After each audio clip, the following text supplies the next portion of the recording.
Bill number 4058 under Committee Report number 18. Any objection? Chair hears none. Consideration of House Bill 4058 is in order. Thank you, Mr. President. And now, may we consider, Mr. President, the budget of the Presidential Communications Office and to recognize, I so move, Mr. President. Any objection? Hearing none. Consideration of the Presidential Communications Office is in order. And may we recognize the sponsor, Senator Lauren Legarda, for the details of the budget. The chairperson, Senator Lauren Legarda, is recognized. Thank you, Sponsor Mr. the measure. President. The proposed appropriations for the Presidential Communications Office and its attached agencies and corporations under fiscal year 2026 General Appropriations Bill amount to 2,714,679,000 pesos. The distribution of the proposed appropriation for PCO and its attached agencies are as follows. PCO proper, 953,935,000 pesos. Bureau of Communication Services, 95,698,000 pesos. National Printing Office, 19,628,000 pesos. News and Information Bureau, 153,604,000 pesos. Philippine Information Agency, 501,594,000 pesos. Philippine Broadcast Service, Bureau of Broadcast Service, 484,337,000 pesos. Presidential Broadcast Staff, that's RTVM, 247,119,000 pesos. And appropriations for PCO's attached corporations are as follows. 136,764,000 pesos is allotted for the People's Television Network, and 122 million is allotted for the Intercontinental Broadcasting Corporation, IBC 13. Thank you, Mr. President. I'm now ready to accept questions. Majority Leader. Thank you, Mr. President. Mr. President, the first in the list to interpolate the budget of the Presidential Communication Office is no other than our distinguished colleague, Senator Raffy Tulfo. Senator Raffy Tulfo is recognized. Thank you, Mr. President. I only have one and only concern with PCO, and it pertains to some issues regarding PTB4. Hindi na po lingid sa marami na nag-umpisa po ang aking karera bilang isang broadcaster sa PTB4. I started as a reporter and then got promoted as a newscaster. And then after that, as they say, the rest is history. So in short, napakalaking utang na loob ko po sa PTB4. That's why PTB4 has all my love and respect, except for some people that runs PTB4. Binalasubas at binaboy ang PTB4. Hindi inalagaan. Inaapi yung mga empleyado. And of course, I'm not gonna fault the newly appointed Secretary PCO kasi hindi niya time yon. And for me, and I believe he's a good choice for that position. Congratulations. Now, ang issue ko muna, number one, pamayan mo ng video, ay doon sa mga empleyado ng PTB4 na out of 700 employees during the last budget hearing, I raised this concern or issue already. Bakit hanggang ngayon napakarami pa rin mga talent o COS na mga reporter at cameramen when in fact every single day sila po ay nagtatrabaho doon at marami sa kanila ay halos mag-retire na lang, hindi pa rin nakakatikim na wing regular. So Madam Sponsor, bakit hindi po natupad yung pangako sa akin noon na they'll do their best na dahan-dahan i-regularize ang maraming mga cameramen? Ang iba sa kanila, inabutan ko pa, mag-retire na lang. Hanggang ngayon, sila ay contract of service pa rin o talent. Gaya po ninyo, Mr. President, isa sa mga una nung lumang panahon ako nagsimula sa PTV4. Bagamat hindi yan yung nauna kong TV station, pero 1982 or 83 ako nagsimula doon. Anong taon ba kayo nagsimula doon? Late 90s. Late Madam 90s. Sponsor. Nauna ako ng isa't kalahating dekada sa inyo. After RPN9, I would consider PTV4. At the time, it was called MBS4 in the martial law years with my program called Business Talks way back then. And I value the learnings I had in that station. Sa panahon po nila Ed Finlan and Ronnie Nathaniels. Yes. And I, if I may mention, even worked in NMPC, wala nang NMPC ang tawag, National Media Production Center in Los Angeles in the Philippine Consulate as a reporter-producer, and the programs were shown in MBS4. So I owe a debt of gratitude for my exposure in California and in the Philippines in the 1980s because of the people who trained me in MBS4. And there are many gifted and hardworking men and women in that station. Tungkol po sa inyong tanong na bakit marami pa rin contract of service. Actually, Mr. President, even after I left MBS4 and I started working for ABS-CBN until I ran for the Senate, ganun naman ho talaga eh. Hindi naman lahat nakaplantilya. Marami talagang talents, as we say, and contract of service. And yes, it is acknowledged that some of those who are employed need to be retired. In fact, there's a provision in their ask for the retirement of employees under the reorganization plan. It's a big amount. It's 160,565,685.96.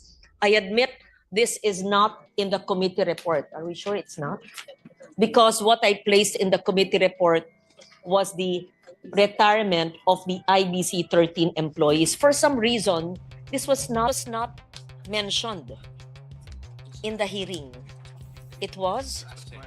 Oh, okay.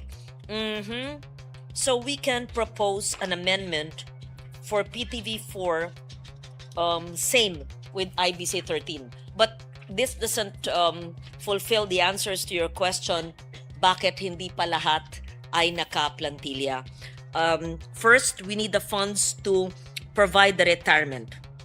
Okay, and that's a big amount. Then there are so many needs. The rehabilitation of the main building, the facilities, the modernization, digital upgrading. Because it is government, sila po'y umaasa lamang maliban sa sariling generated income, which is very limited, and they need to ask government for subsidies.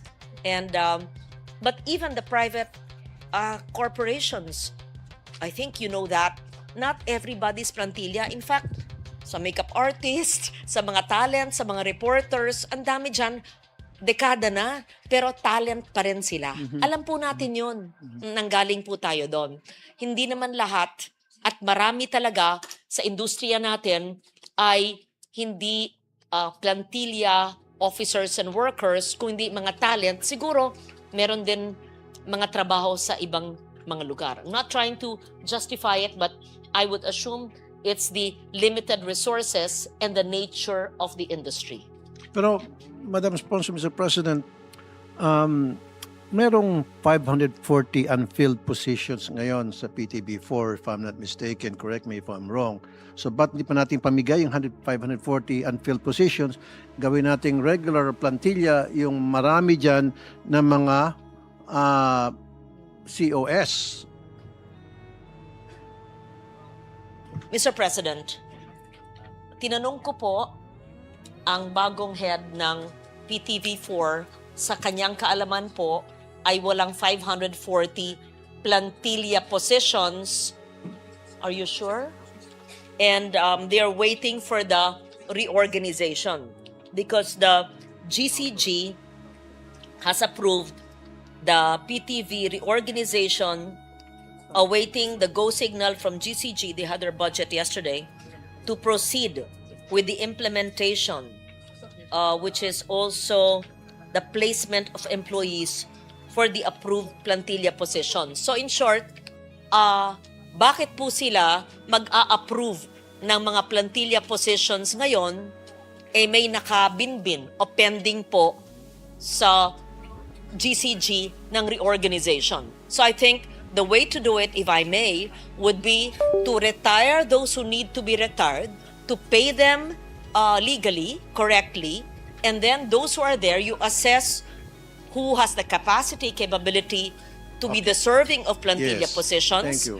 And those naman who want to sideline others and just be talents can be talents. Thank you, Madam Sponsor. Yes. Now, yung 540 positions, unfilled positions, yung pala ay isinabit pa lang sa NEP.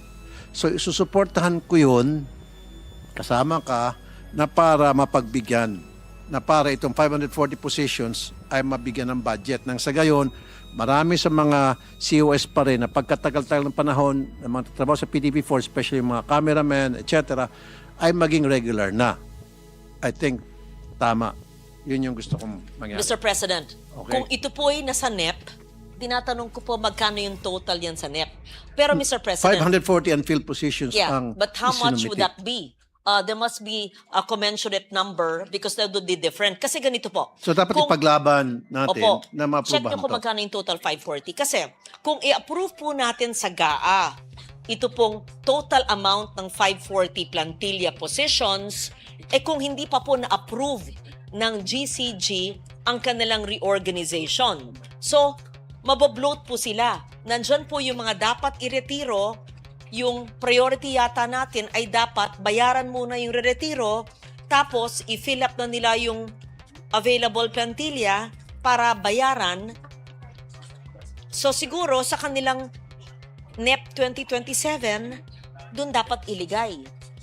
No, this is NEP 2026, magiging GAA 26. It should be in your NEP 2027. So in short, Madam, Unless you will amend it and I will agree.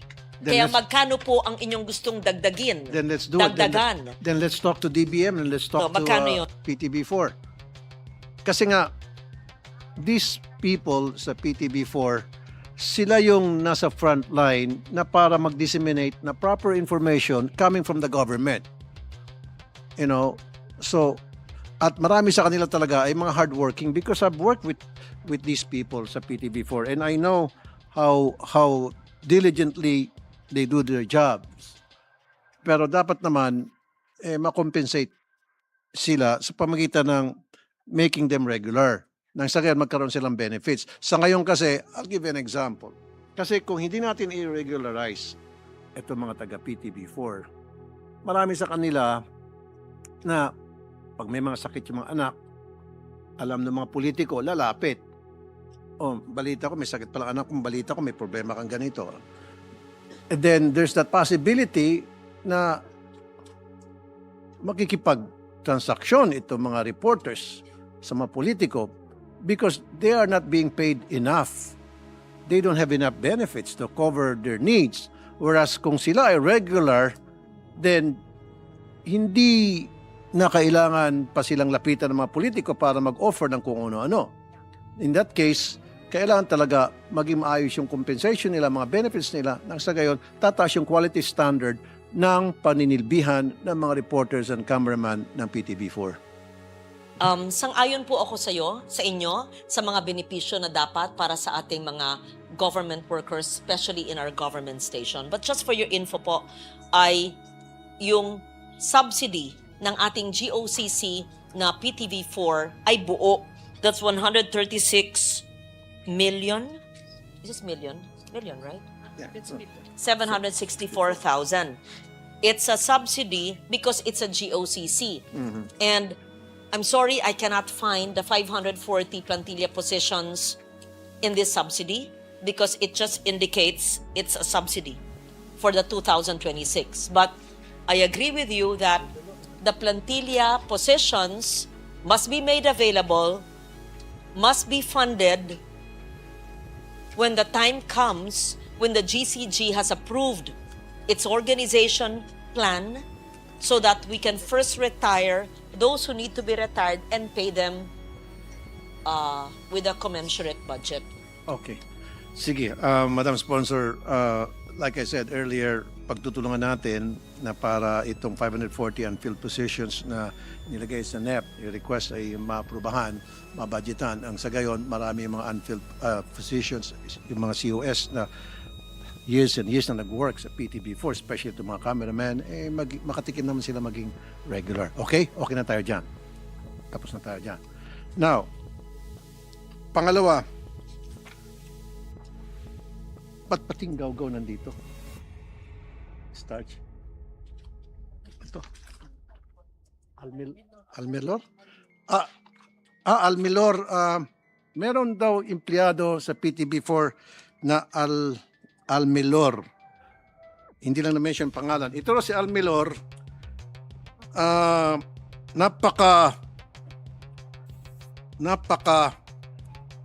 Isa-sensor ko na lang. Itong sinat ng mga staff ko. Nambubuli raw ito ng mga empleyado.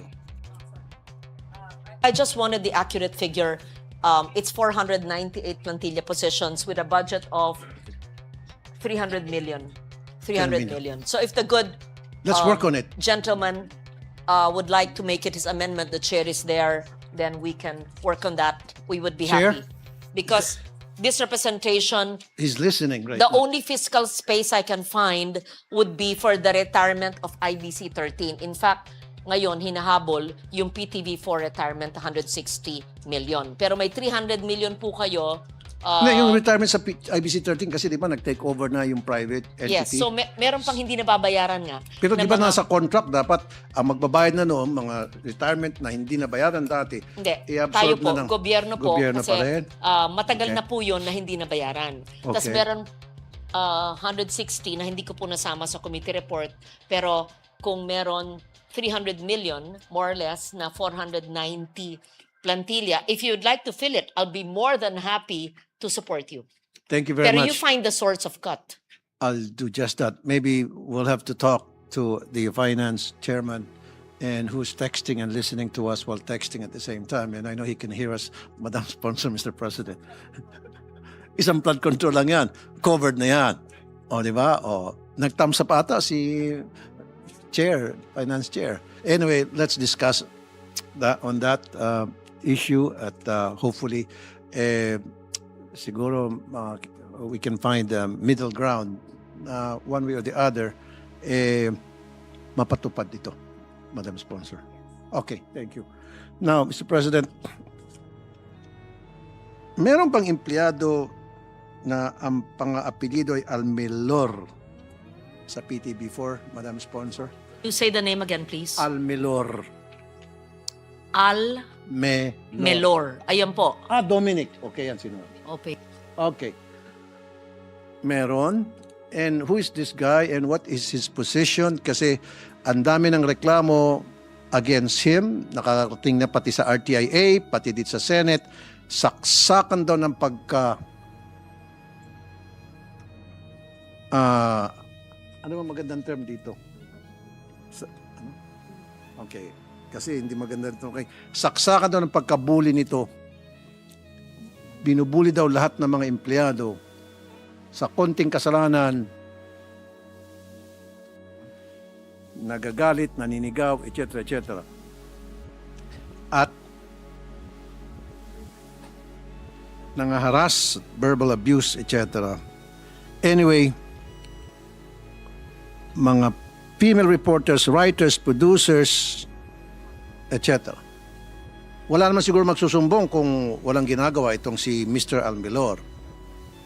So the fact that many employees from PTB4, Madam Sponsor, Mr. President, did come to my office to complain, well, that means there's something really wrong with this guy, Almilor. Whatever he's doing, then it is not something na nagugustuhan ng mga tao kaya siya sinusumbong. Tinatanong ko po, pasensya na po, habang nagsalita kayo, nakatalikod ako. I apologize Okay. for that because I just wanted to be proactive so that I can answer your question. Yes, I am told, Mr. President, that PTV is investigating the claims against Mr. Dominic Almelor to ensure the validity of claims and to give him due process. And PCO recommends to float Mr. Almelor pending the result of the investigation. Yes. Yun Okay. po. That sounds good. So if-float mo na itong si Mr. Dominic Almelor while being investigated dun sa mga allegations He's against no him. longer the head of news, I am told, but he's still employed. I'm not certain Okay. if he's plantilla or if he's a contract of service. That's Not good enough sure. for us. That's Yes. good enough for some people who came to my office to complain. I think okay na yun. Now, meron po ako ipapakita na video. Can we show the video, Mr. President?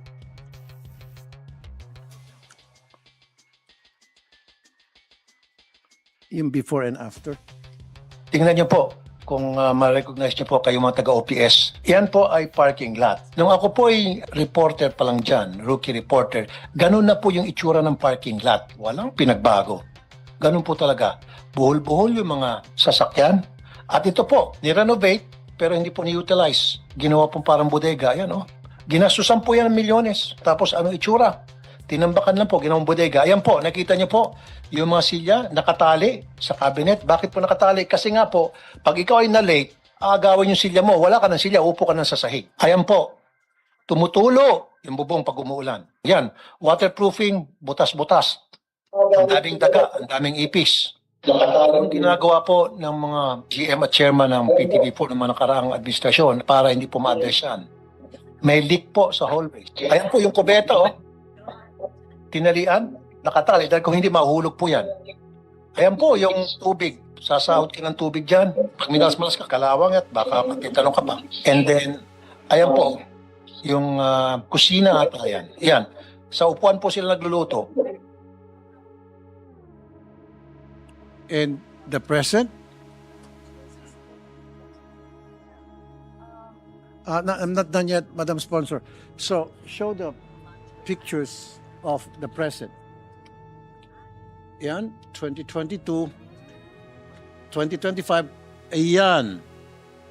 Wala pa rin pagbabago, Madam Sponsor. Since 2022, I brought that issue up here. Wala. Yung nasa kanan, ayan pa rin po.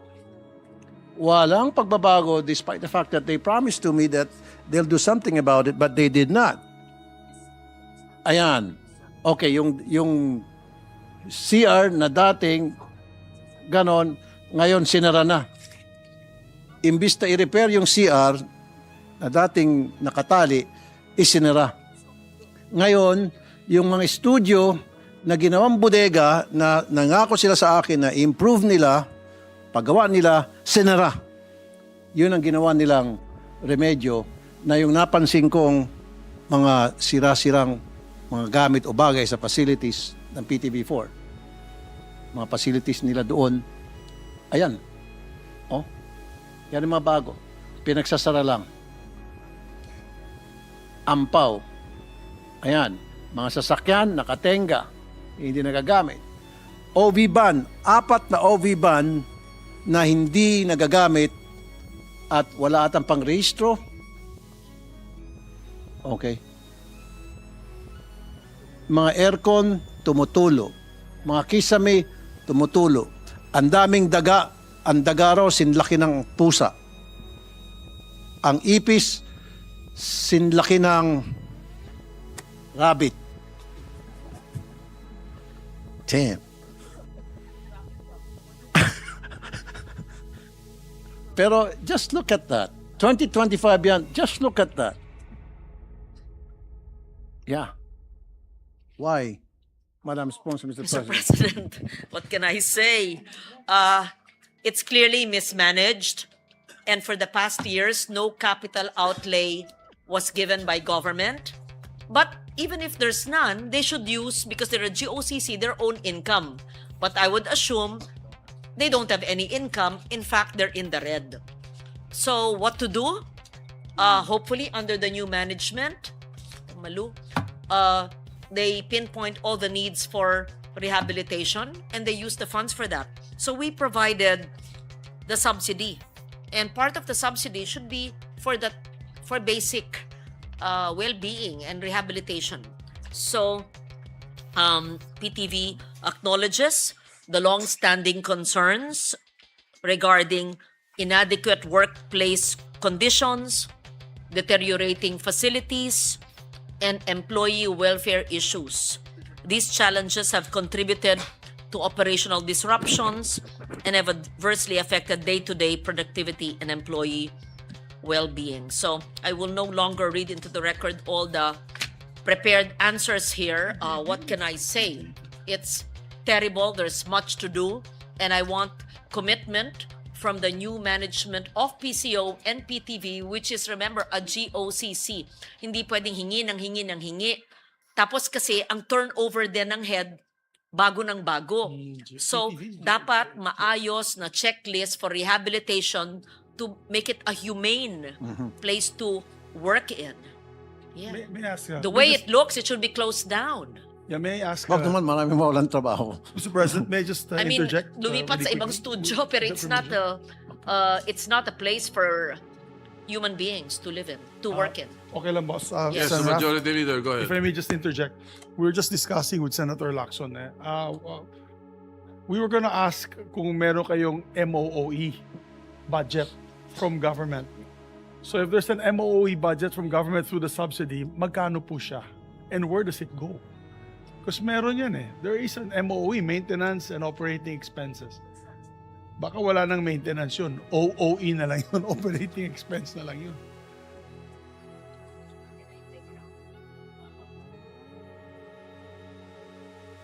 Saan nila ginagamit po, Madam Sponsor? So thank you lang. Yun lang, pang-interject ko lang. Thank you, Sir Rafi. Thank you. Okay, I'll Majority read Leader. into the record, Mr. President. For 2026, ang PS, 140,616,000. Ang MOE, 336 million. Meron naman. 466. Wait. Antong others nyo? May 375,293,000. But then, ang net loss nila, 512. So may NG subsidy na binibigay natin na 136 million. So because they're operating on a loss, we have a subsidy of 136 million.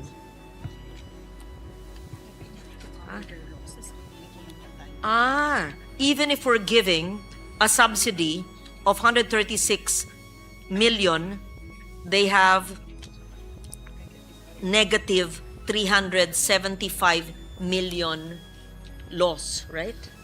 Is that correct? Oh gods, they're really operating on a loss. So what to do? Senator, the President Pro Temp would like to interject. Thank you, Mr. President. With the permission of the distinguished senator from Palawan, no? From Isabela. Isabela. Palawan Sorry. is Erwin. Yeah. Pro Well, Tem. it is also important to know the proposed budget sa 2026. Maybe the more relevant question is, magkano yung budget in the past years? Kasi ang before and after niya is 2022 and 2025.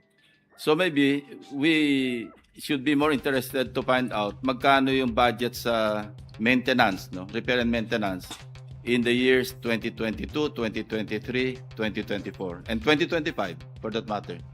Thank you, Mr. President. Thank you, Mr. President. 2024, the government subsidy was 339,801,000. In 2025, it was 365,044,000.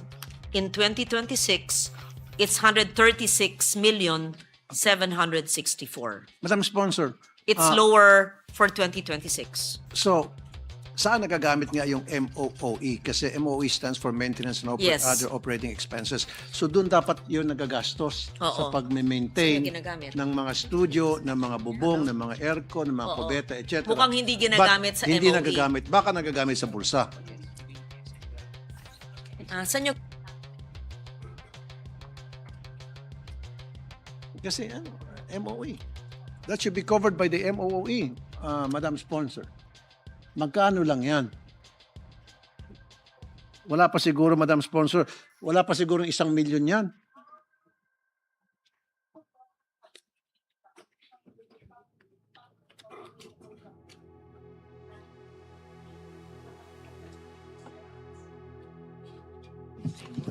Bakit kayo walang PS?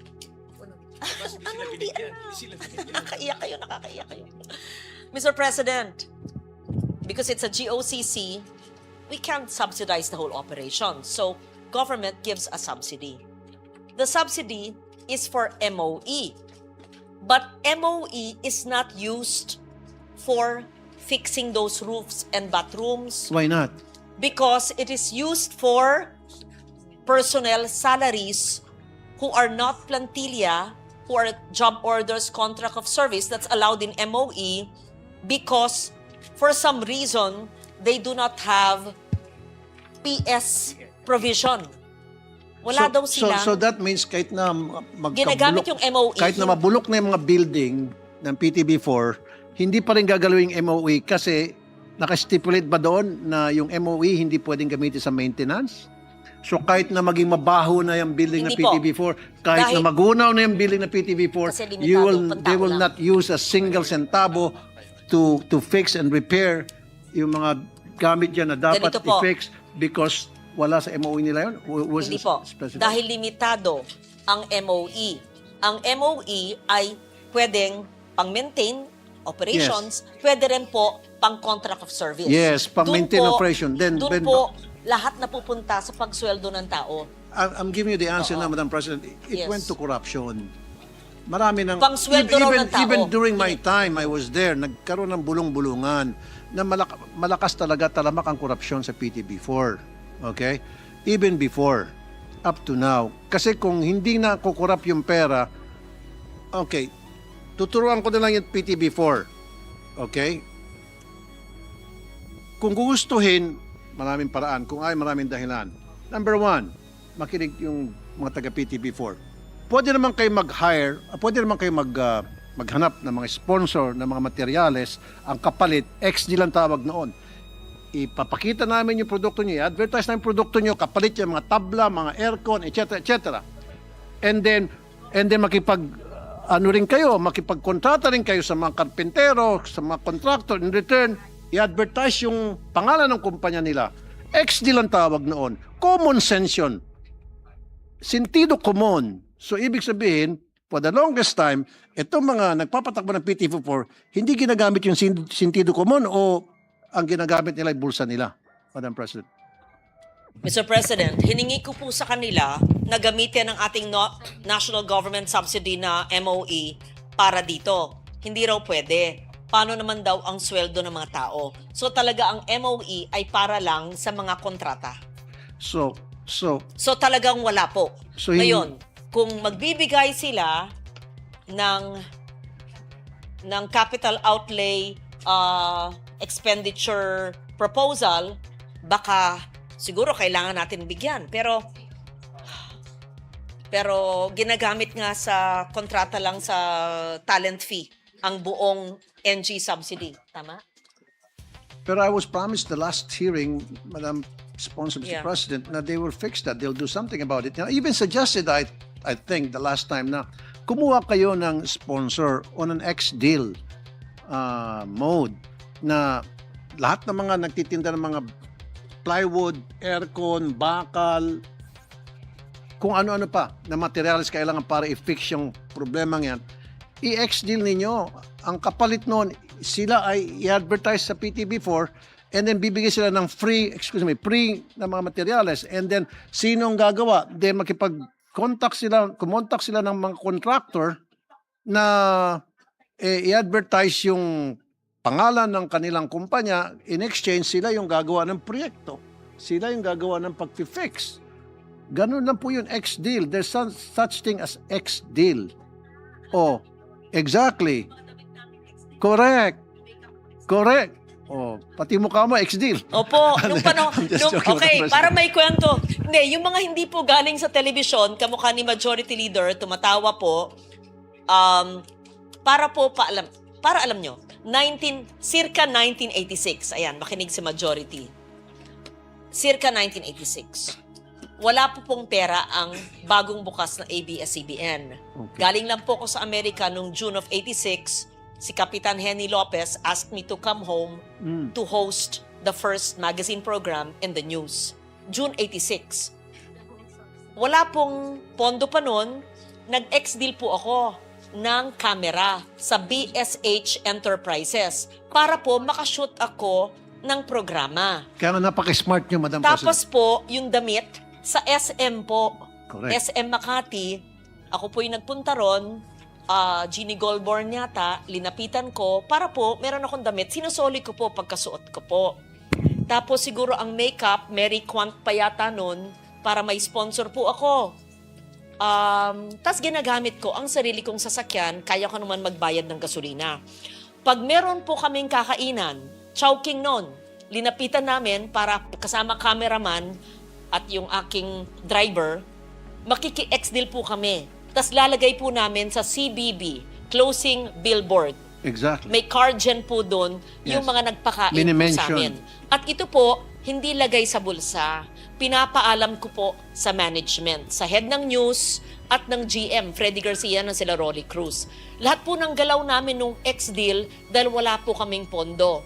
Sa awa po ng Diyos, proud to say, maski walang pondo, naging most awarded news program and Catholic Mass Media Hall of Famer yung programa kong Pep Talk and Inside Story na napanganak sa ex-deal. Maski walang pera. So kung gugustuhin, ay kaya po. Correct. At nung panahong yon sa Chronicle Building, wala po kaming silyang maupuan. Nasa floor lang po ako noon, pero bakit naman kailangan? Di labas kami ng labas, kumakalap ng storya. Ang importante, ang puhunan, talino, imagination, creativity, and the passion to do a good job. So pinagdaanan ko po yan. So, Gaya nung aking pagtrabaho po sa PTV4, MBS4, ganun din po. Nung ako'y nasa Amerika, ganun din po. Wala naman pondo. I-next-deal ko po ang KSCI Channel 18, Manila Envelope, nung 1985.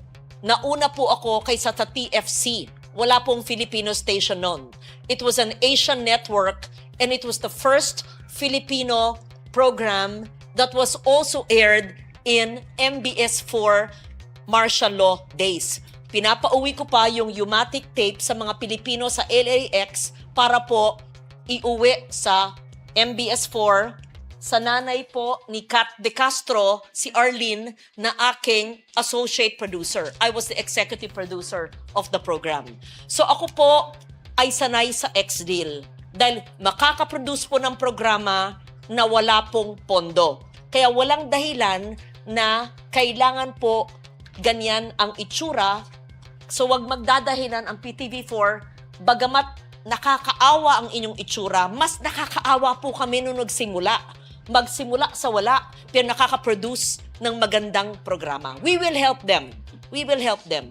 Pero check mo muna natin sa legal kung legal po ang ex-deal sa panahon ngayon. Nung panahon namin, pwedeng ex-deal. Baka naman sabihin ngayon, umabuso, ine-ex-deal, hindi pala dyan gagamitin. I-check po natin sa PCO and sa legal department. Sa COA, kung pwede bang ex-deal. Okay. Diba? Iba nun eh.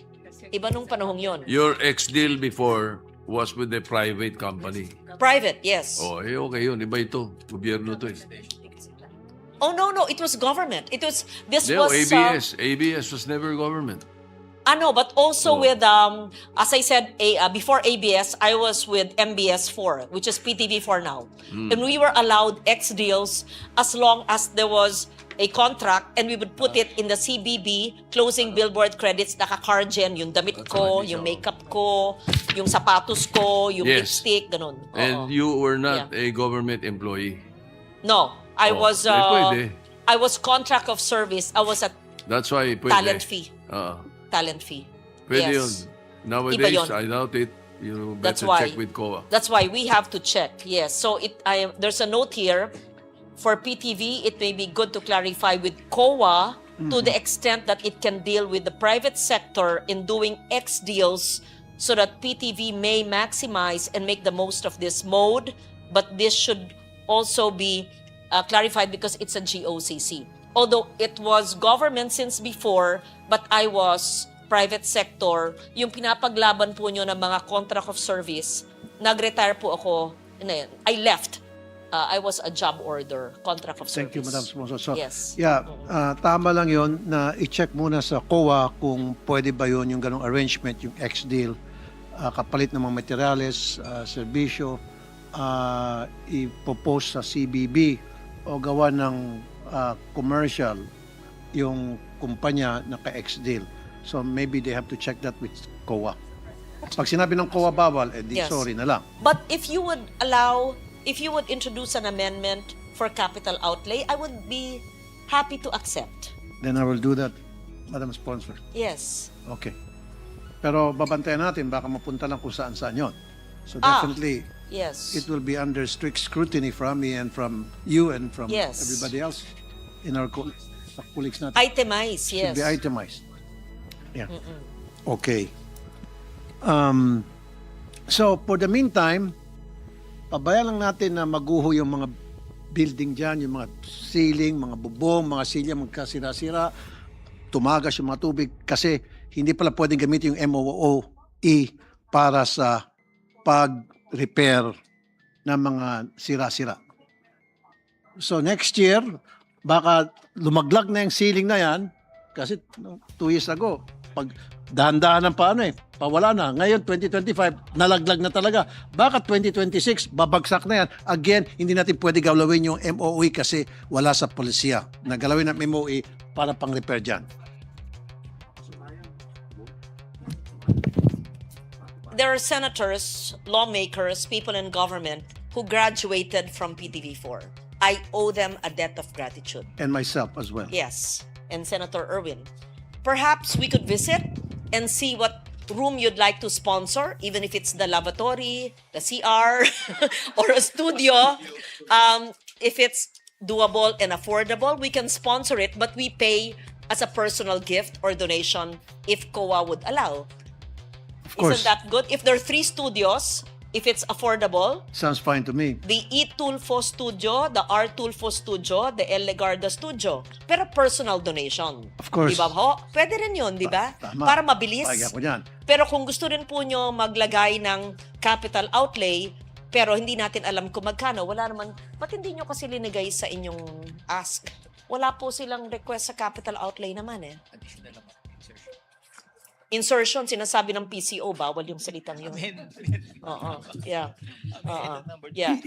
Okay, Kaya- Madam Sponsor, yung mga hindi OB van, again, hindi ba kasama sa MOE? So, ibig sabihin, lahat ng mga OB van, lahat ng mga sasakyan, pabayaan natin mabulok kasi walang pang hindi kasama dun sa MOE again?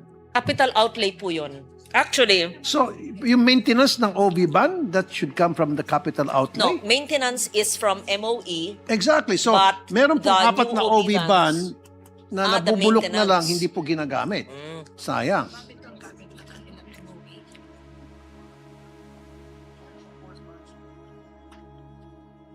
They should at least check, and then tell us how much is it to maintain, or is it better not to maintain anymore because it will cost PTB4 more money to repair it as opposed to ipatenga na lang yan, patimbang na lang sa junk shop. Patimbang lang siguro sa junk shop, baka may konting pera pa yung kikitain sa junk shop, di pang-repair natin madingding. Okay pa, Sen. Robin?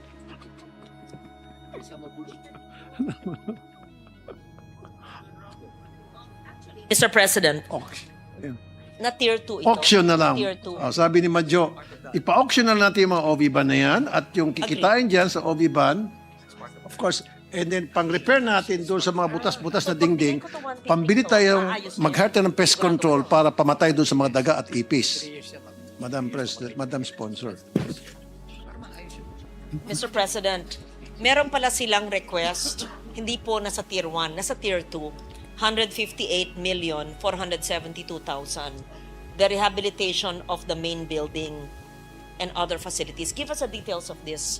If you will amend it for 150, kaya nakakatakot nga. Kung sabi nyong, I'm sorry, with all due respect, if there's corruption in the system and then we give these amounts, diba? How do you cure that? Exactly.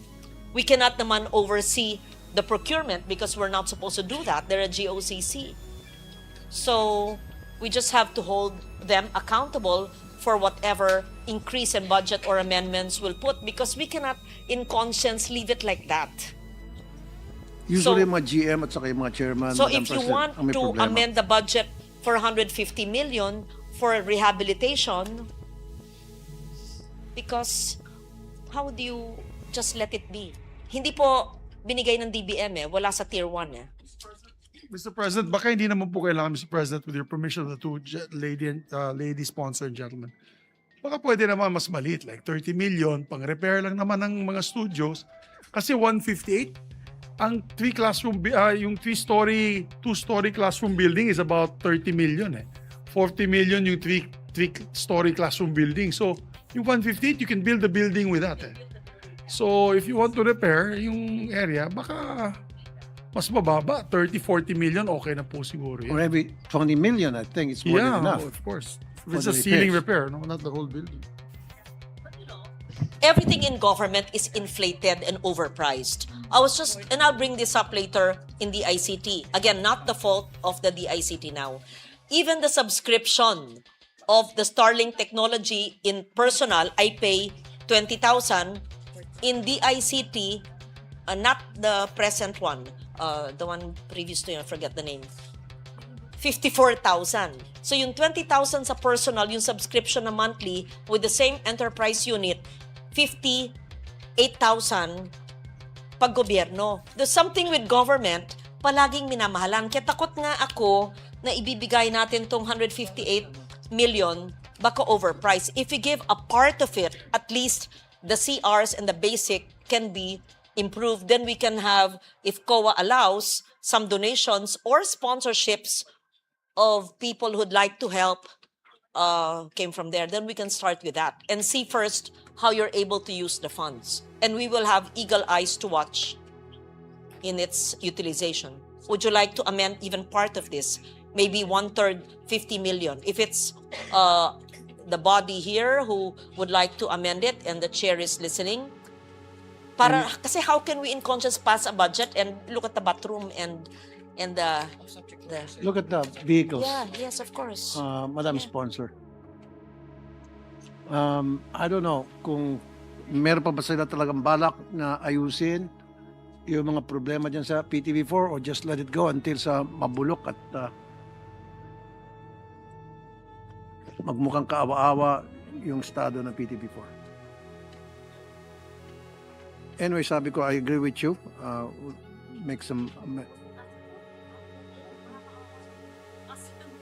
Dadaling ASEAN dyan sa PTV4. Pagtatawanan tayo, Madam... Nako, pupunta yung mga foreign delegates, mga foreign media. Pagtatawanan tayo, Madam Sponsor. Don't you ever do that, Madam Sponsor, Mr. President.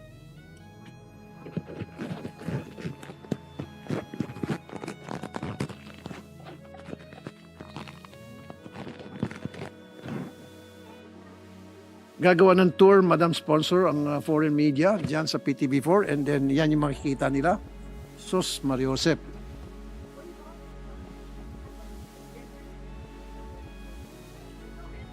President, even if we provide the budget now, the Leaders Summit is in May. And starting January, there are activities already. We can't finish it. By the time the budget will be released, maybe April, May, procurement, etc., imposible. So please, I request you, do not bring any foreign state media to your station. And the more we need OV bands, Madam Sponsor, kasi Yes, you can yung OV operate bands, from the you can field. go live. Yeah.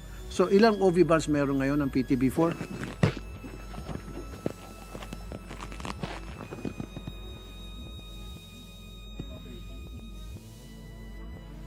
Wow!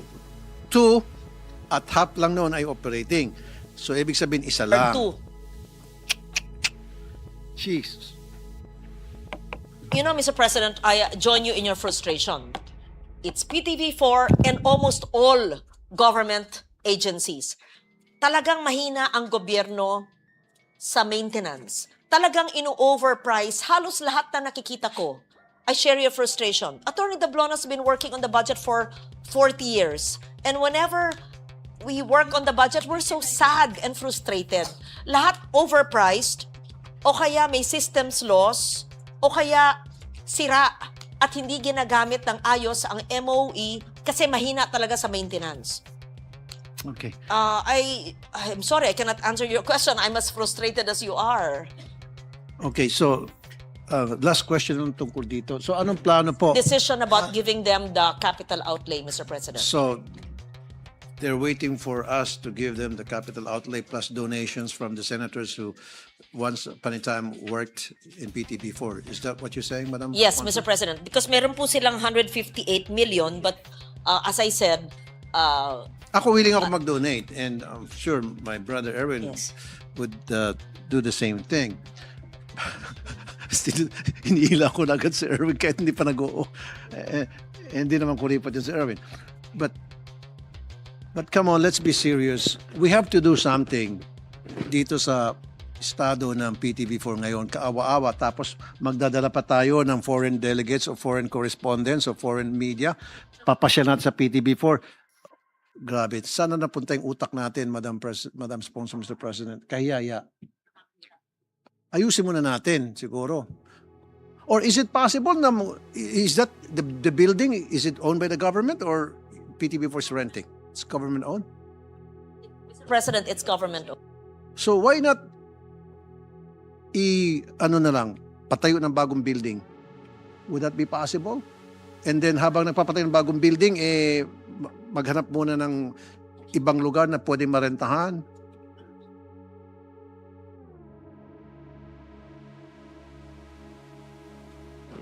Lalo lumaking gastos. Yes. Okay, well then, bakit kasi nangako sa akin noong 2022, I was promised by the management of PT before at that time that they will do something about these mga sira-sira, mga dingding. They promised to me, they said, don't worry, sa next hearing, ayos na yan. Hanggang ngayon, hindi pa rin naayos. Yan na lang yung dingding na yan, yung bubong, Madam Sponsor. Wala pa sigurong 10,000 yan. Wala pa siguro kung ako kukuha ng kontrakto, sarili ko, maghanap ako, malaki na siguro yung 200,000. Yung mga nakita niyo pictures. Kung hindi nyo kaya, sige, ako na lang mismo mag-volunteer, ako na papaayos niya kung hindi kaya ng PT before. Pero make sure, wala akong mababalitaan na korupsyon, na may mga darating na pera dyan, may karapatan ako na kastiguhin kung sino man yung nangungurako dyan sa PT before.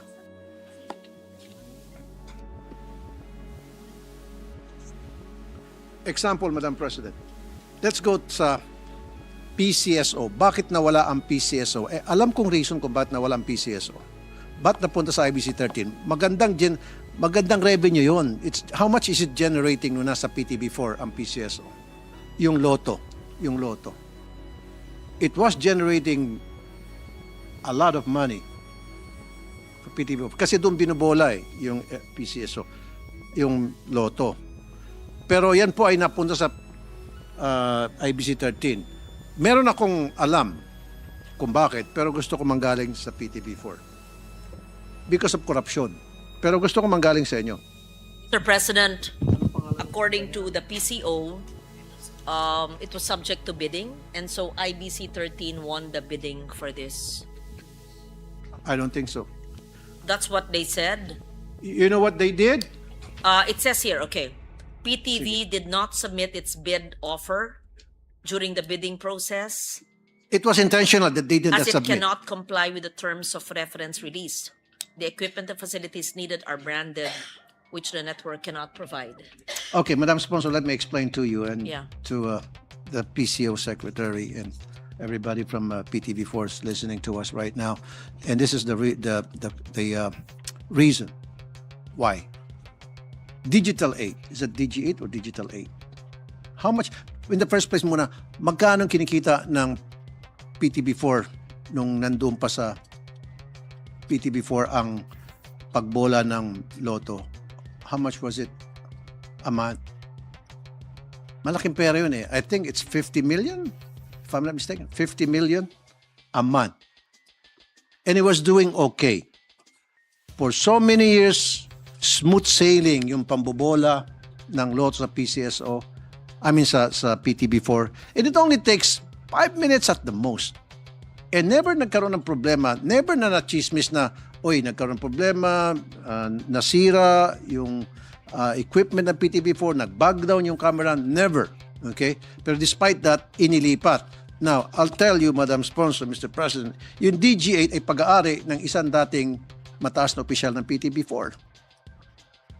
So, ang ginawa nila, tanong mo sa kanila, No, I think you have to cite the names because I'm not familiar with what you're talking about so that we could answer. I could ask them. okay, chinecheck pa nung staff ko. So this is what happened, Madam Sponsor, Mr. President, PCO Secretary. Tinaasan nila ang requirement para doon sa pagbola ng loto, PCSO loto sa PTB4. It so happened na hindi mamimit. They made it sure na hindi kayang mamit ng PTB4 yung mga requirements, yung mga standard na sinet para makuha ulit ng PTB4 yung kontrata, magbobola doon ang loto. Am I right, Madam President? Tumatango si PCO Secretary. That's exactly what happened. No, And then what happened was, nabigay sa Digital 8. And Digital 8, of course, at kung di ako nagkakamali, kasabat pa rin ata di si PCSO General Manager. And what's his name? The General Manager PCSO? Anong pangalan ng PCSO General Manager? Mel Robles, if I'm not mistaken, kung tama yung source ko, nagsabwata si Mel Robles at saka ito may-ari ng Digital 8 na para mapunta yung kontrata sa IBC 13. Digital 8 Incorporated.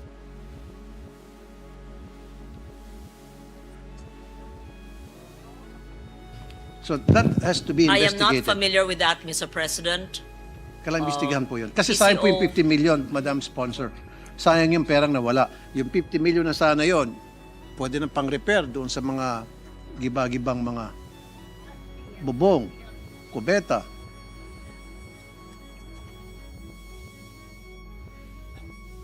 Matanong ko lang, Madam Sponsor, yung mga revenue kinikita sa commercials, yung ba allowed na gamitin sa pang-repair? Sa mga Mr. President, because it is a GOCC, yes, they have retained income. Yes. You don't remit it, right? You retain your income.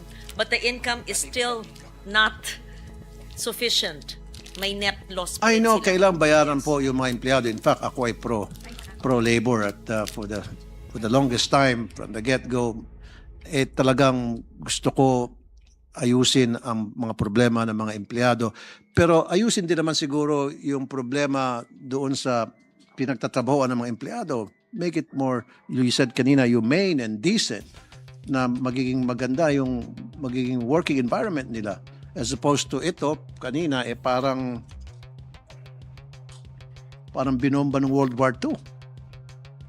Binomba ng Hapon. But anyway, so investigate that issue. Is there a possibility na may balik sa PTB4 yung PCSO loto?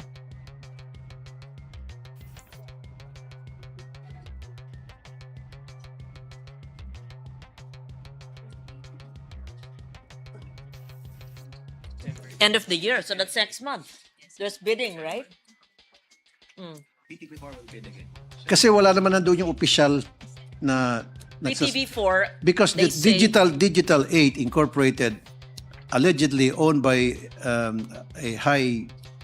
isang mataas na opisyal sa PTB4 at that time, Digital 8. So since he's no longer there, he's no longer working there, or she or he no longer working there, so maybe pwede siguro bawiin ng PTB4 yung contract na maibalik sa kanila yung pagbola ng loto.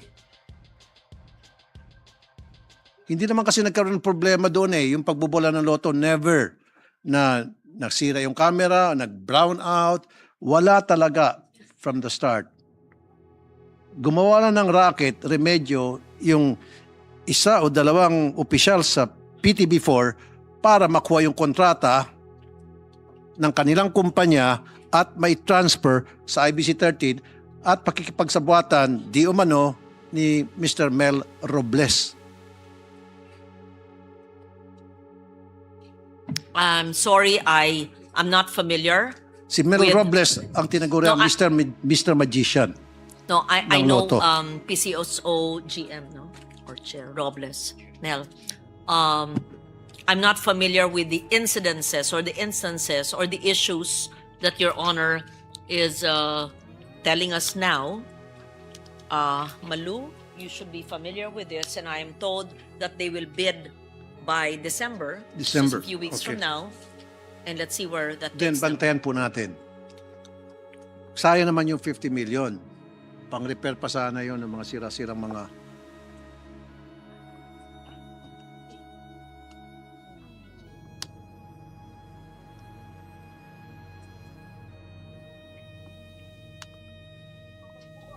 Masalimuot, Madam Sponsor. Masalimuot. Sige. Okay, isa na lang. Last na. Madali masagot to, pero madali na mahirap. Everything is online already and people go online for information. So what modes of online presence do we have para sa information dissemination ng PTB4 to help the government with its information dissemination campaign? Online, do you?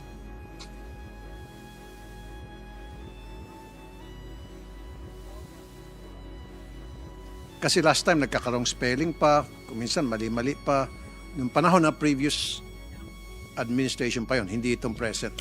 I am told, Mr. President, that PTV4 and all agencies, including Philippine Information Agency, all have digital presence, online platform. I think you can do better. I mean, I honestly think they can do much better. Yeah. But you have, PTV4 is online, right? So it's not just,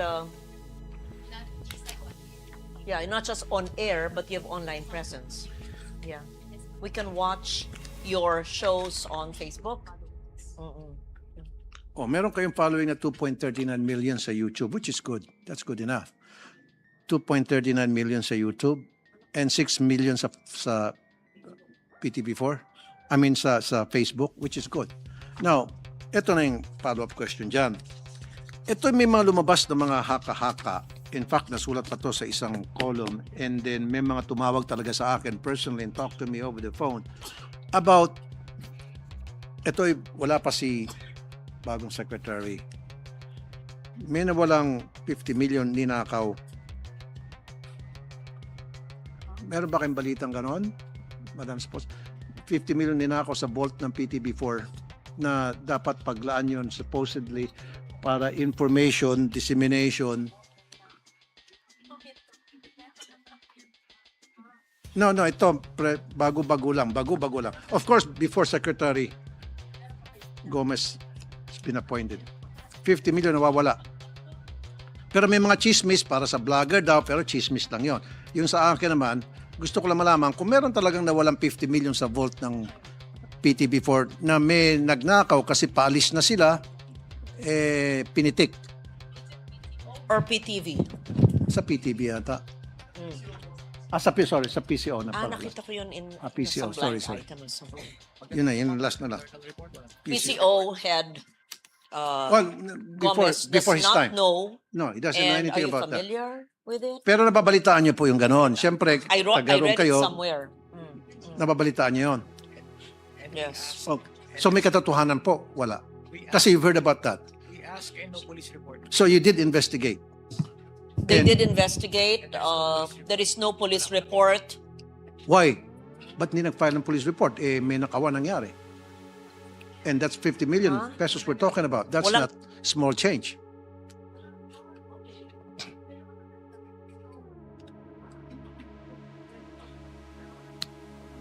Kaya nga walang police report. Bago lang si Mr. Gomez. Yung mga iba po, matagal na daw sa PCO nandyan. Wala daw ganun nangyari. Wala. Okay. What do you, I cannot defend, this will go on record as me defending their budget. Okay. Maybe in 10, 20 years, people will read it. I just want to make it clear. I was tasked to defend the PCO and attached agencies' budget. But all these controversies and issues that Your Honor are telling us now, I have no knowledge, so I cannot adequately answer you. Just so that, because, it will come out only in fine print in generations to come. Baka sabihin nila, ang dami naman kontrobersya sa mga ahensyang dinedefend ni Senator Legarda para lang maliwanag po. Thank you. So I cannot answer you Okay. because I don't have personal knowledge, and even the chair now, Mr. Gomez, has no idea. Okay. Yes, So at but least- I've read that online. So there's a denial. Yun lang importante. So, hindi nangyari yon. Para maliwanag. Okay. I'm not sure na hindi nangyari. Okay. Maaring nangyari, pero hindi po alam nila ngayon. And what's important to me, yung sinabi ni Secretary Gomez, narinig ko kanina, overheard him saying that it is being investigated. So, wala pang result sa ginagawang investigation, Madam Sponsor. It is being investigated. If there is truth to these allegations, now when in fact there was this 50 million pesos that was stolen from a vault in the PCO office.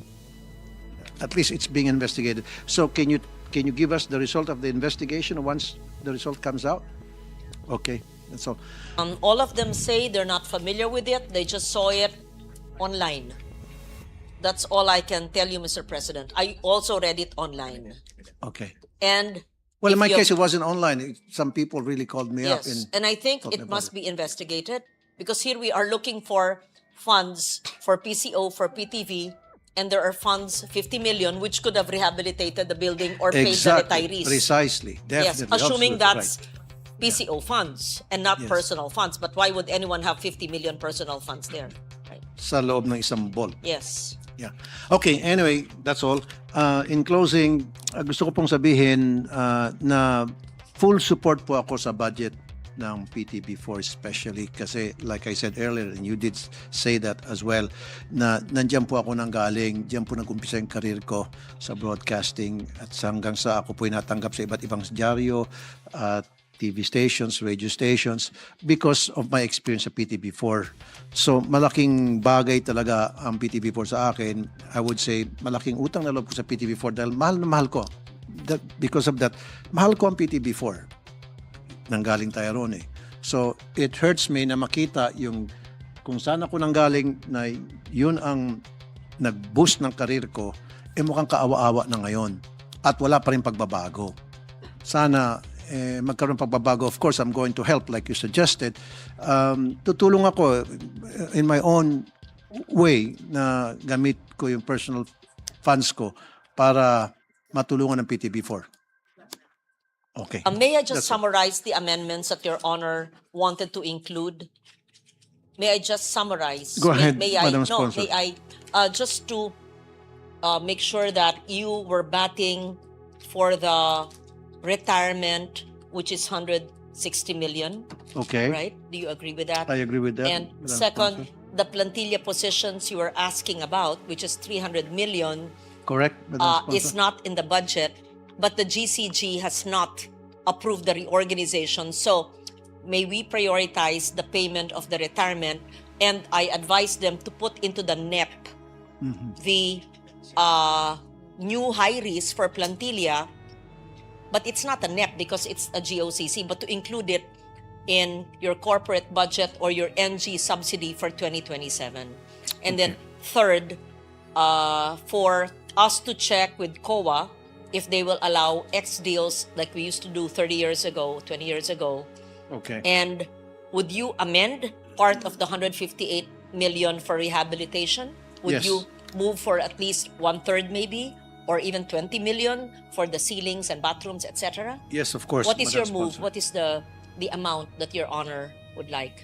Whatever PTB4 will suggest to us, na sa Na tingin kayang- nila yun yung Sige, amount we- na kailangan, That's yun yung para amount naman na wag kaya. sabihin na wala Of course, tayong we have ginawa. to study about. Yes. We have to do some studies first and make some consultations with people na involved doon sa gagawa ng But pagre-repair, our etc. deadline for submission of our amendments was yesterday. So, hahabulin ko po today Yes. in whatever amount you would help us decide, assuming the chair would allow us. Yes. Okay. And Kasi pangit naman pong nagdiskusyon po tayo ng mahaba, tas wala naman tayong gagawin solusyon. andito yung chair, oh. Di ba? Is yung chair ng PCO.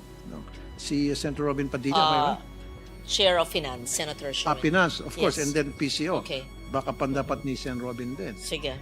Public Okay. information Thank you. is Sen Robin and Sen Gatchalian. Wait, And the okay. fourth issue would be the theft occurring in PCO, The 50 which million, they are not familiar with, which they're still investigating. which are still supposed to investigate.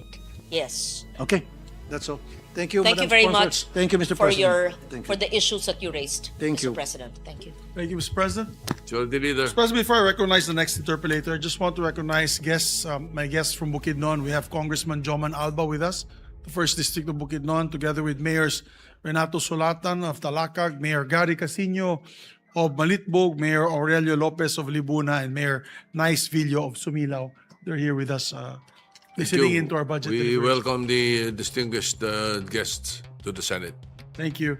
So just to give for the information, next to interpolate will be Senator, our President Pro Tem Senator Lacson, after which will be Senator Erwin Tulfo, and then Senator Robin Hood Padilla, Mr. President. On that The point. President Pro Temp, Senator Ping Lacson, is recognized. Thank you, Mr. President. With the kind permission of our two distinguished colleagues, Senator Erwin and Senator Robin, thank you very much. I only have one point of interest to raise or discuss in this interjection, Mr. President. During the time of then Secretary Sani Coloma, under the presidency of the late President Noynoy Aquino, there was a plan to integrate the 3 government television stations and convert the same into a public service broadcaster in the mold of the British Broadcasting Corporation, BBC. And this is also budget related kasi it could save the government from providing subsidy to the 3 stations kasi GOCCs nga. For some reason, the plan was either mothballed or abandoned totally. Now, my question is there any plan to revive that plan? Kasi yung BBC, kumikita ito through advertisements, and it will serve the purpose that a government station is intended to operate. So I think it was a novel idea that should be continued or pursued. Thank Yung you for sale that. ng real estate and other assets ng 2 stations, pwedeng gawing pang-improve do sa isang station pag na-integrate. So, Thank you for that question. I recall just hazily that proposal long ago, and I am told that the IBC 13 will be privatized, and the proceeds from the real estate of IBC 13 will redound to the benefit of PTV4. But is it being privatized already? Not yet. no, we should retain a government station, a public service broadcaster na isa na lang instead na 3 yung Yes, minimaintain Mr. natin. President, but they need capital, so IBC 13 is being privatized. Yeah, I know. Because It's when being we integrate, privatized. necessarily, we will sell the assets of the 2 stations and just retain one TV station, government TV station. Yes, so I believe it's PTV4 that will be retained, and IBC 13 real estate assets will be used to improve PTV4. Whatever, Mr. President, distinguished sponsor, ang point ko lang is, kung pwedeng i-revive yung plan na conceptualized during the time of then Secretary Coloma. And I think it's worth, studying and considering. Since they're mostly new, they will look back into that plan of maybe 15 years ago. I think naka-archive yan doon. Baka pwede lang yes. i-revise. Every administration, we hear of those plans during hearings. But, We took it up during budget deliberations then sa plenary yes. when that was brought up. That's why Sometimes- it occurred to me, kaya ako nagpaalam na mag-interject because I think it was a good plan that should be pursued. Yes, Mr. President, they will look into the former plans 3 administrations ago, Yeah. but You also have ours. you have your own plan, Also developing. developing a similar plan now. Yes, Mr. That's all. President. Thank you very much, Mr. Thank you. President. Thank you. The Majority Leader, do you? Yes, Mr. President, next to interpolate is Senator 𝗦𝗘𝗡𝗧𝗘 I move that he be recognized. Senator Erwin Tulfo is recognized. Thank you, Mr. President. Mr. President, Madam Chair, may I know, the PCO submitted a budget proposal amounting to 7.2 billion pesos. However, the DBM only approved 972. That's about 6 billion, slashing 6 billion or more from the original budget requests. Would the gentle lady from Antique will be able to know why this was a slash? Any reason given by the Department of Budget and Management? Because, Mr. President, Madam Chair, considering that PCO and its communication arm, like communications arms like PTV, PBS, PIA, PNA, these agencies, Mr. Chair, Madam President, are the front lines to combat, supposedly to combat fake news, to protect the government and its institutions from fake news.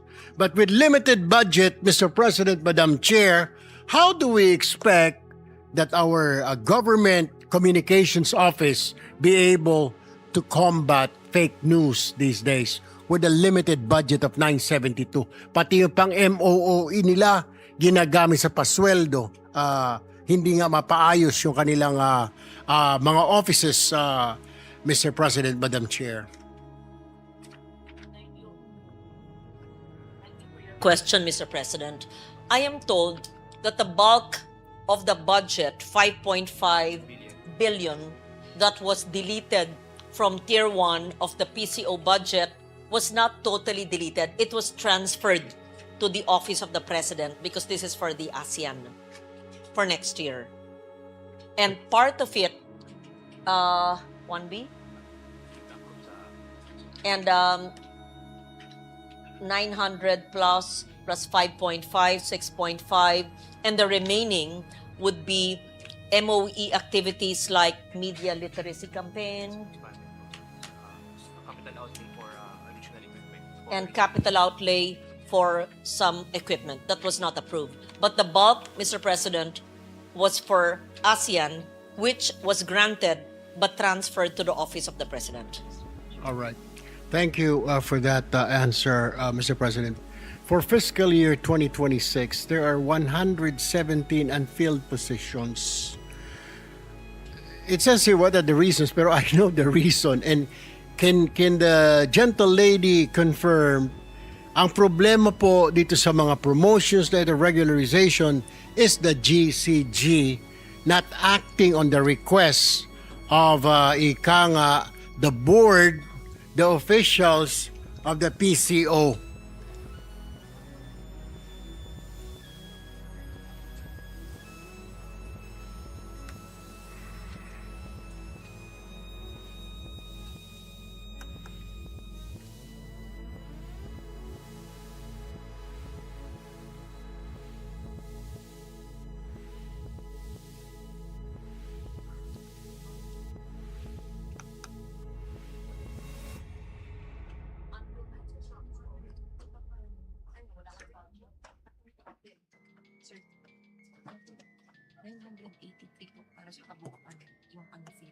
Yung 117 po for PCO proper.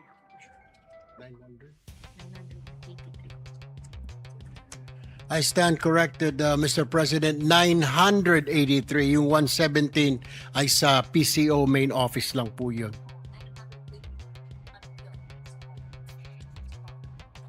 Budget siguro, Mr. President.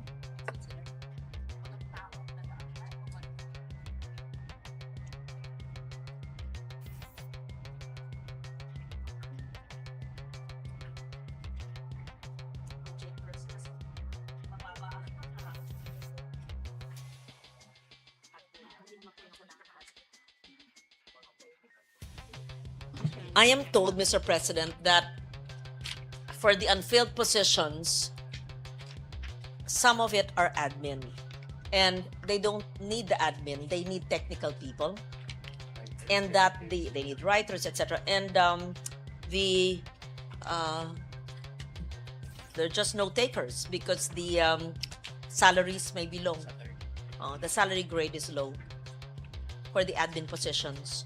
And they would prefer to use their limited resources to technical people.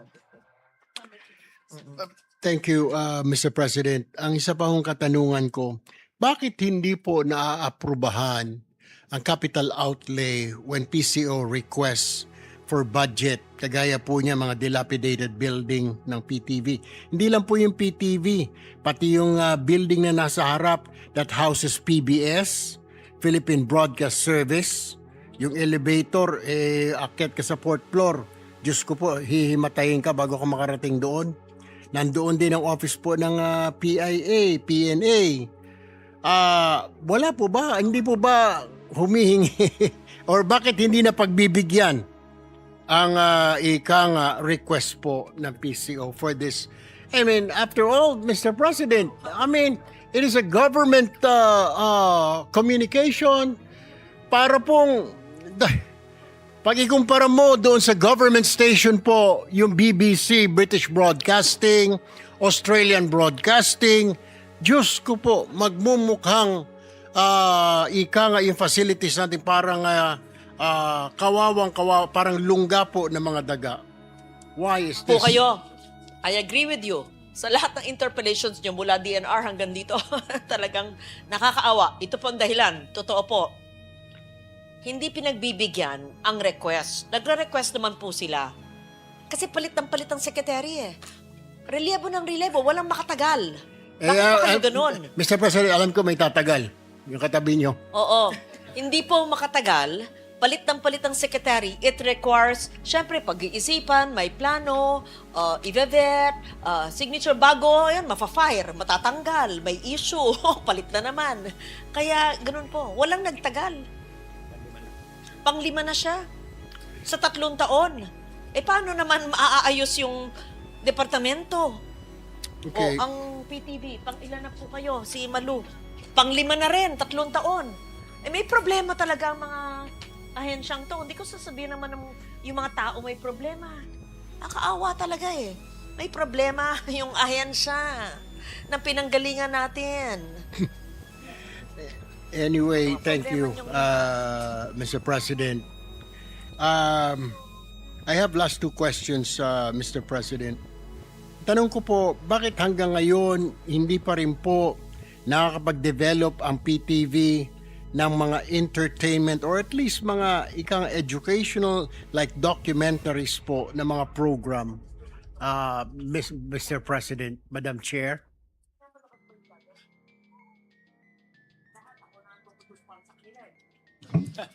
Ako na nga po ang nagbibigay ng content at no cost to them. Ako na nagpo-produce para sa kanila. Binibigay ko po ng libre yung mga programang nagawa ko na gaya ng Dayaw, gaya ng Maaram, maraming mga programa sa mga nakaraang taon. Hindi naman sa gusto ko makita yung mukha ko sa PTV. Kaya lang, gagastos pa ba sila? Mag-iisip pa ba sila ng content? Meron naman ako nagawang content na educational para po sa kultura. So, pinapalabas naman daw yata nila, no? Pinapalabas ba nyo? Yun. Pag madaling araw po yata, Mr. President. Sanay naman ako sa madaling araw, pati Tulog sa na yung ABS mga no, tao. madaling araw. Parang naabutan ko minsan pag uwi ko sa bahay mga alas 2. Parang nakita ko kayo yung itsura niyo, Mr. President. Anyway.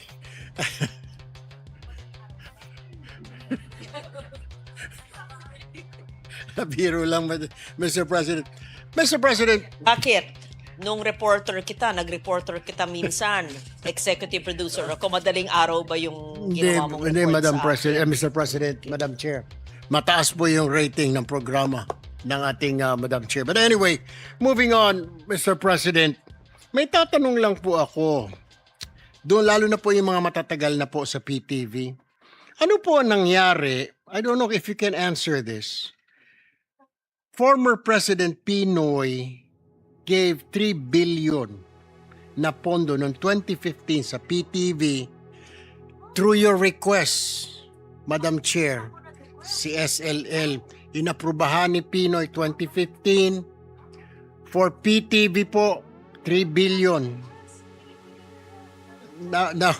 Hindi po parang ang lumalabas, Mr. President, 28% lang ang na-implement. Ang plano po dito magtayo ng broadcast sa Iloilo, magtayo sa mga major cities. Unfortunately, kaya nga po Iloilo sana ang target, Mr. Chair, Mr. President, dahil taga doon po ang ating chair.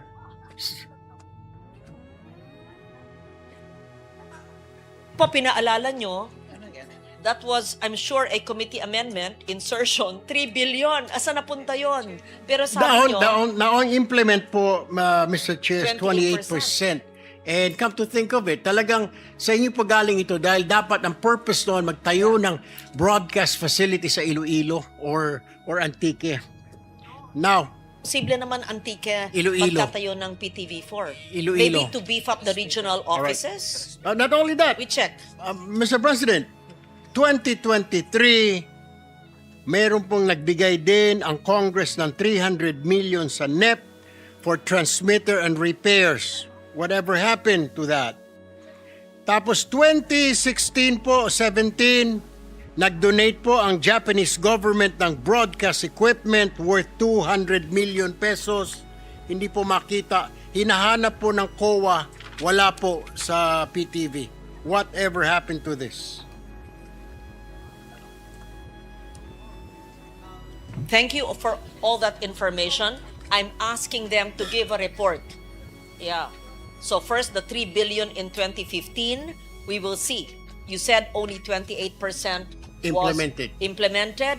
We will see, was it released?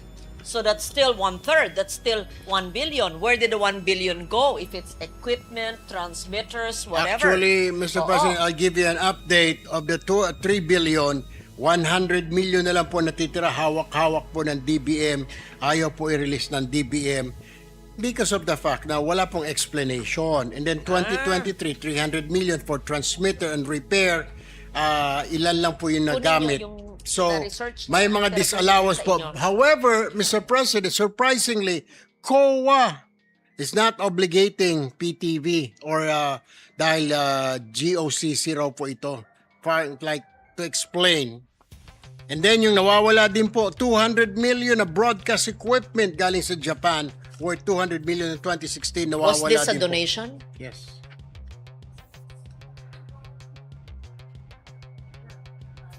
They will give a report. The 2016, 200 million was a Japanese donation.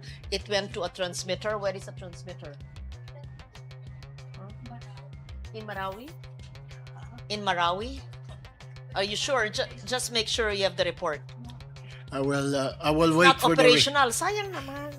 I will wait. Actually, meron din pong itinayo na parang broadcast studio sa Mindanao. I don't know whatever happened to that. It 500 something million or something.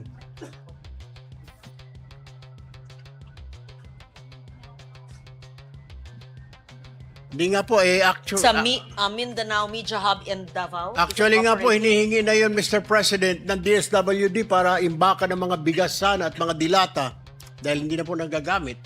Abay, may aircon pa, kumpleto. So you're referring to the 200 million Japanese donation? Iba pa ho yun? Iba pa ho yun. This one, yung broadcast high-tech, supposedly high-tech na broadcast studio, hindi po nagagamit. Then, this is probably why, Mr. President, Madam Chair, na nagdadalawang isip po ang DBM na magbigay ng pondo no matter how hard the PCO will request, no matter anong gawin po ng bagong secretary natin na mag-request na bagong pondo, malaking pondo, hindi po na ibibigay because po may nawawala pong pondo. Hindi po ma-explain. Hindi naman po kasalanan ng kalihim, pero yung mga previous administration kailangan pong magpaliwanag po rito. Sang-ayon ako sa inyo. Kung ako ng DBM, hindi ako magre-release kung nawawala or kung hindi maintained or kung hindi nagagamit. So, I agree with you. First, we will ask him about the 3B. Second, we will ask him about the Japanese donation. Third, we will ask him about the allocation for the Mindanao Media Hub, which they claim is operational in Davao City. Right? Huh?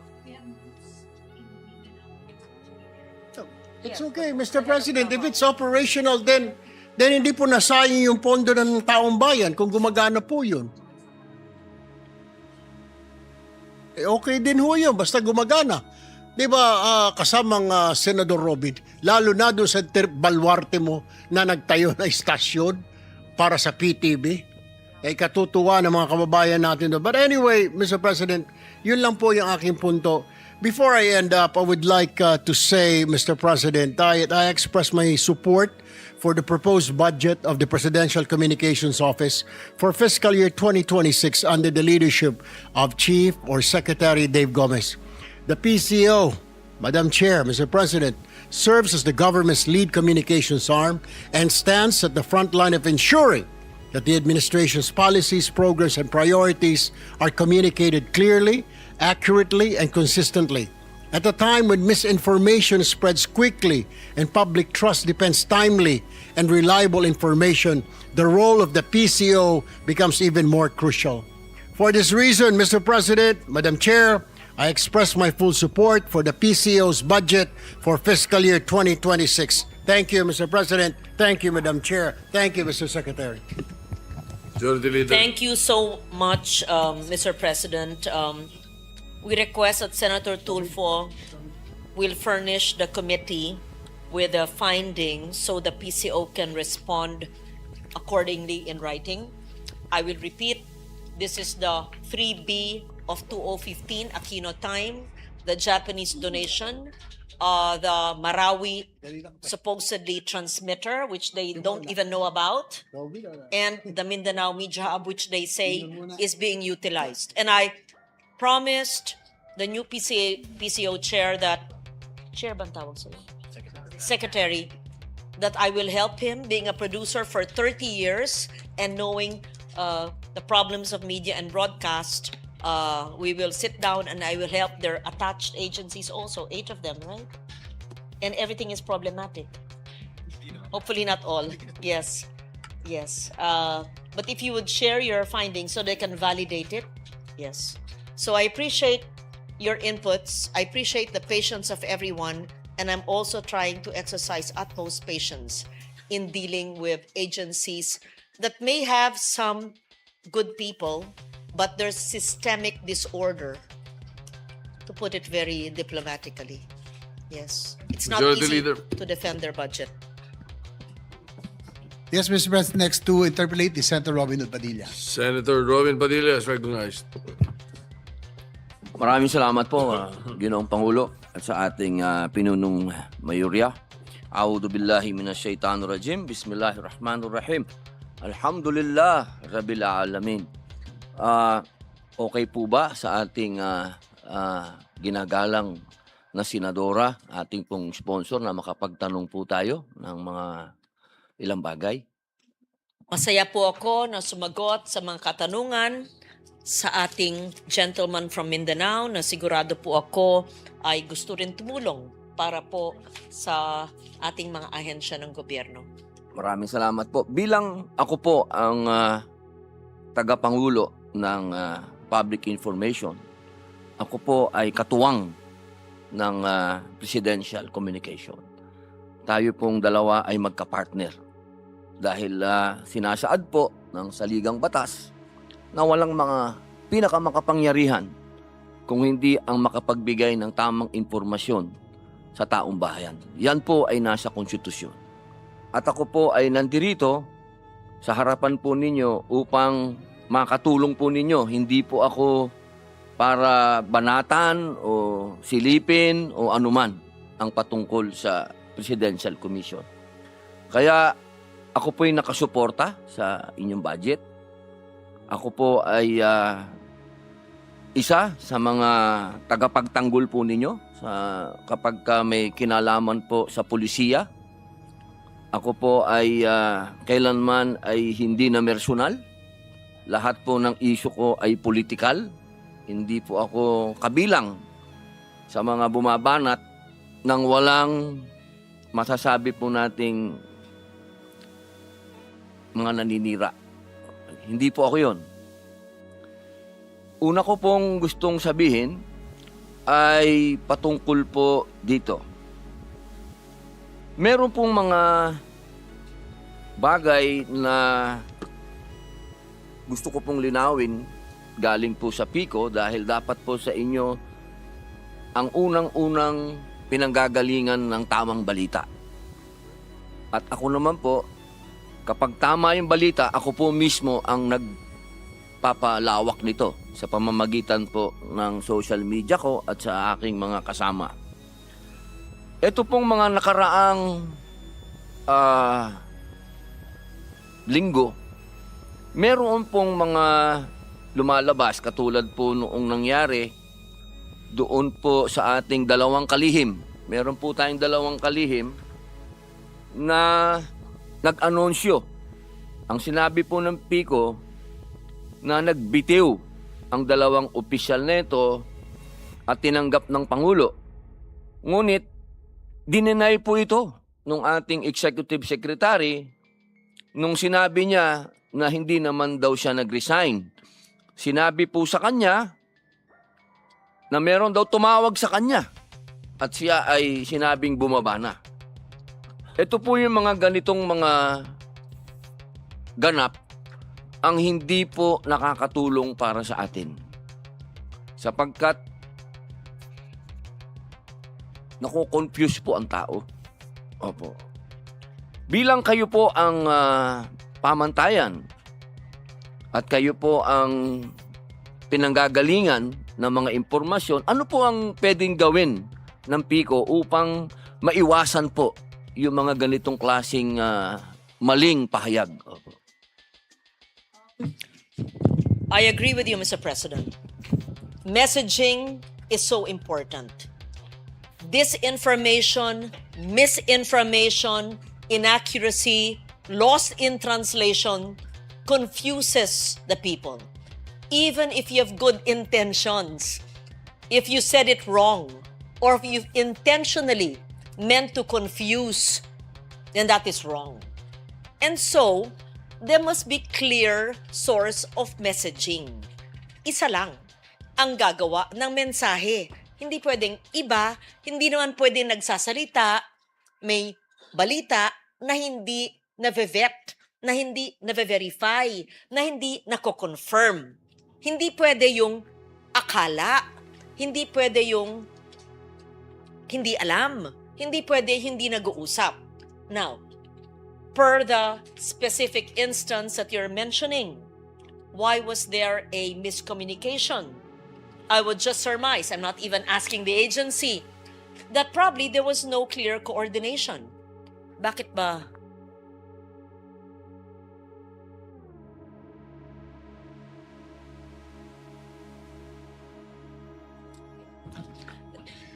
The PCO secretary says that the announcement given by the president himself was conveyed to the PCO, and that is the source of their declaration or their message.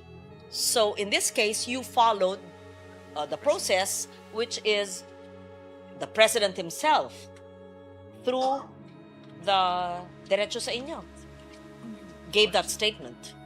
So parang sinasabi po ginang na tagapangulo na naglabas po kaagad ang USEC nila ng pahayag na hindi po ito opisyal? I am told that the Undersecretary's statements emanated from the President. Yes, it was cleared. It was cleared. Cleared by whom? Cleared by me. Cleared by the Secretary, and the Secretary cleared it with the President. I was there. Yes, the information Yes. was cleared. Ang The ibig pong information- sabihin, opo, The information conveyed by the Undersecretary was cleared with the Secretary, who cleared it.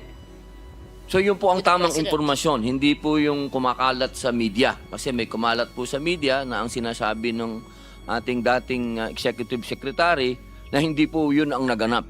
So ang naganap po talaga yung sinasabi po ng ating USEC. Again, Yun po ang para alam po natin Okay. kung ano talaga yung Maliwanag. statement. Opo. again, because this will go down in history, ha? Tas ako nagde-defend ng budget, ha? Opo. Hindi po ako privy sa sinasabi po nila. Ako ay taga-defend ng budget. Pero ito, hindi budgetary process ito. Ito'y kaganapan ng kasaysayan. Opo. Pero para po maliwanag, may mga side, you want to go. You can say it in the microphone, yeah. Just so that it's clear. Because I'm saying this so that it's clear that I am the messenger I'm trying to explain. According to the PCO, they cleared the statement with the President. Opo. Yan po ang pangahawakan natin ngayon. At yan Yes. po dapat ang malaman ng tao. Yes. Opo. Yung pahayag po ng ating dating We may or may not agree, we may or may not believe, but that is what is transmitted to me now Opo, dapat. Opo, by the opo. PCO. Opo. Dapat po kasi isa lang ang mensahe. Yes. At kung ano yung mensahe, yun po talaga ang dapat na malaman ng tao. Opo. Meron po akong pangalawang katanungan. Kapag ka sinabi po natin public information, naniniwala po ba ang PICO na dapat hindi ito political propaganda?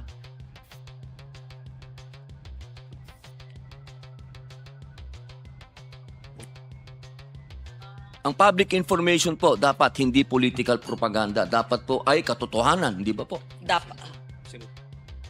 News dissemination must be based on truth.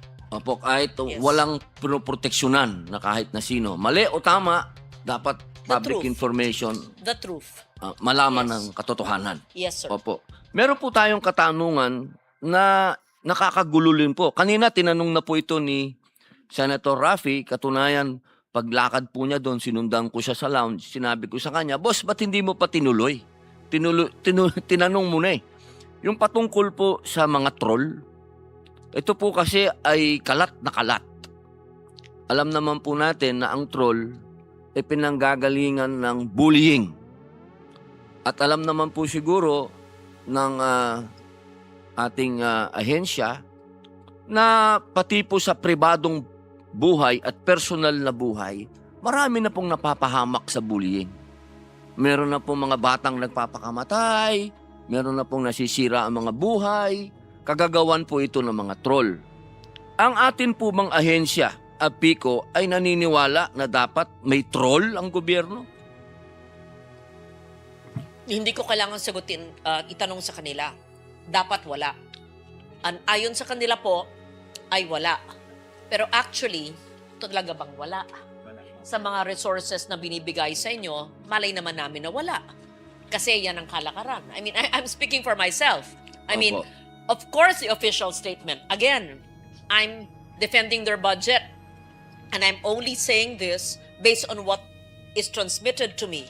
But, not that I don't believe you, Secretary, but because it happens in real life, we don't know. So, I am told they do Na wala not have po. trolls. Opo. I am told they do not use government funds for fake news and trolls. All But organic supporters. they're all organic supporters. And if you have any proof, please tell me. And I would be happy to call them out and to prove that to them. Meron po kasing, Yes. opo, maraming salamat po, ginang tagapangulo. Meron po kasing lumabas na voice recording, kung pwede po natin mapanood, Para sa inyo po manggaling kung totoo ito o ito ay AIO o ito'y kagagawan lang ng mga ibang taong gustong manira. Pwede po natin mapakinggan.